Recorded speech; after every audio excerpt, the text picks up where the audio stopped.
The community's perception of young people is mixed. IFOS recently did a survey with young people and heard from young people on this. And young people said things like they see us as immature, they think that we can't do anything right, troublemakers. That kind of perception I feel like is really strong in our community. And they have an overlook on young people and they go, oh yeah, you know, they're all just rat bags and they're bad. And I think it's kind of just unfair that people just judge them. The community generally often have a negative viewpoint of young people, and I think generationally it's very easy to look back at young people and make judgments around what young people are going through or some of the behaviours that we see in community. You might have someone who sees a group of kids in a skate park or on scooters, and their perception is immediately they're up to no good or they're offending, but that generalisation is far from the truth of what it may be. Studies have shown that it's around 90% of offending is from a very small percentage of youth. Rather than all youth offending, it's a small proportion. Not all of us are out here just, you know, running amok and being bad. Like, there's a lot of us that want change and we have a voice and we want to make it known. And, you know, a lot of us want to build and create strong, happy, healthy lives for ourselves and for those coming up the ranks as well. And, you know, if we can create that pathway for them, that's amazing. How can we make them thrive?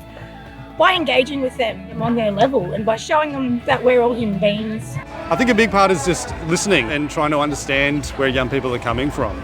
Sitting with young people and learning and talking and sharing that knowledge, not just from ourselves, but also from young people that have got so much to offer.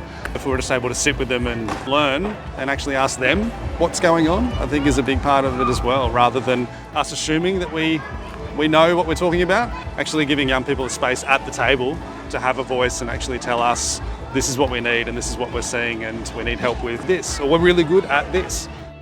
I myself am a First Nations woman. I'm a proud Willy Willy Waka Waka woman, and I wanted to be a voice for my fellow younger First Nations peers and allow them to have some sort of say in what's going on for them in community, and working amongst other leaders that are very like-minded, same age as me. Yeah, it's just been pretty incredible, and it was something that I really wanted to be a part of, and I wanted to create change in our community. You know, we are youth, we know what's going on, and we face these issues and we have big ideas and we know what we want.